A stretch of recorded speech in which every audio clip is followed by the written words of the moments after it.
Dolphins versus Chargers. Let's dive into the players of each team and draft the winning lineup.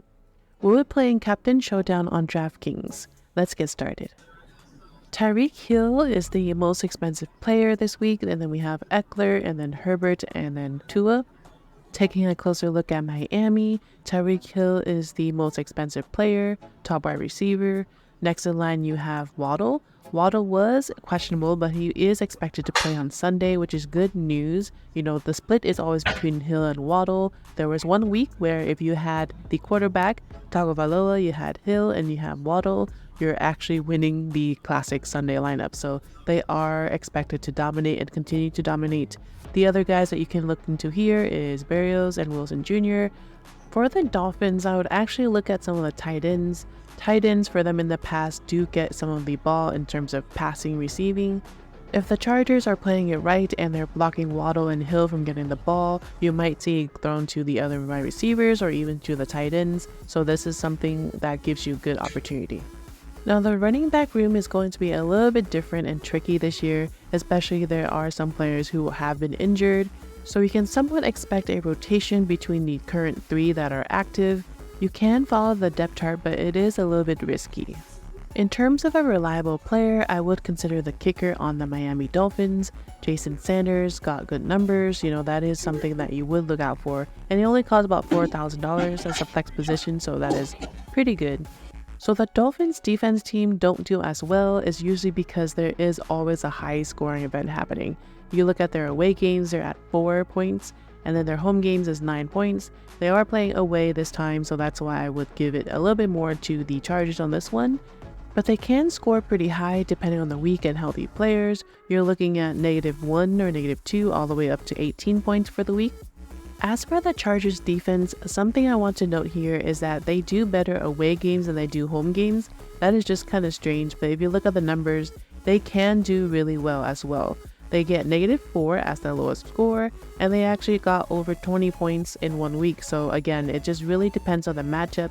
With Miami, if it is a shootout game, you're going to expect high score, meaning both teams might not get as many points. If they do get sacks, that's good, but if the other team scores really high or often, then of course your score is going to go down and be a lot lower than normal. Now, both of the young quarterbacks are really good quarterbacks. They can score really high and they can do really well as long as they're not injured during the game. Of course, that happened last year. Herbert's getting better, Tua's getting healthier, so that is good news. They are getting really high points. If you look on average, Herbert last year, even with a messed up rib, he got on average 17 points. And then Tagovailoa's average doesn't really count and is not really fair because he was injured in that 1 game where he got 3 points. But if you really look at it, in a away game, he got 22 points on average. That is probably closer to what he normally does overall. I would bring it up to equals out to what Herbert does. And it really, again, depends on which wide receiver shows up that day. Or maybe they both show up and you actually want all 4 of them or 5 of them on your team. It is a little bit impossible because they do all cost quite a lot. This is definitely one of those games where you're going to want a lineup that's more Dolphins friendly, and you're going to want a lineup that's more Chargers friendly, and maybe a lineup where they're more equal, half and half. And this is solely because they're quite evenly matched up. Now, I did give the win to the Chargers in my predictions, and that's because they're playing at home and their players are all healthier this year. They also have a new offensive coordinator, so there's some things that they're going to try, so it could be a different type of game. Last year, Ekeler was one of the top running backs, and that's because he was essentially carrying the entire game. His team was out, there's not many wide receivers out there, and so every other game that he was in, he was really scoring really high. If you look at his average, 22 points, and some weeks he does even more than that, 38 points in the very beginning, so that is really big, impressive numbers.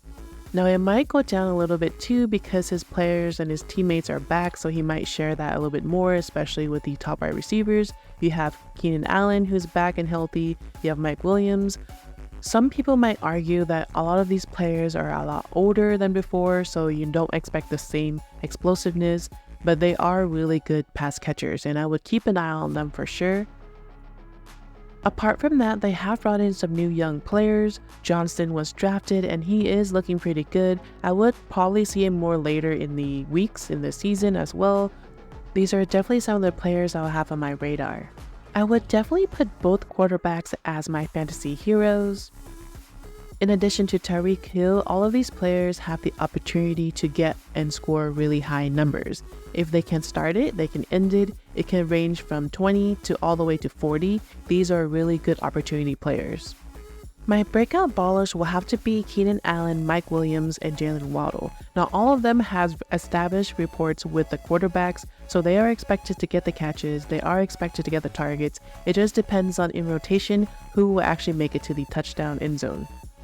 For the questionable stars position, it would have to be the defense team.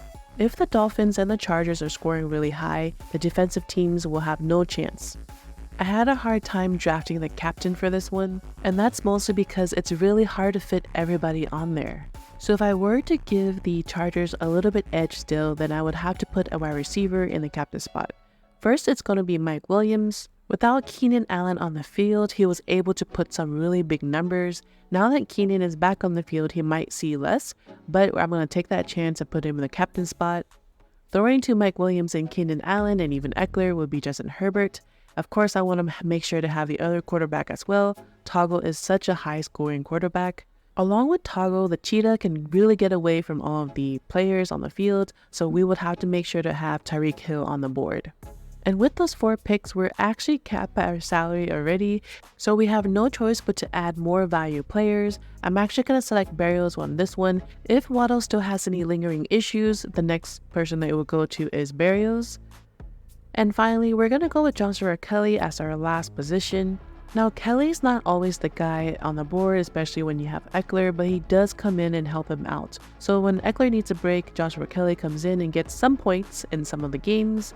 I actually think this lineup is okay. If anything, I would try to find a way to make one of the quarterbacks the captain and really explore the value players. Do let me know down below who your top value players are. Thanks for watching.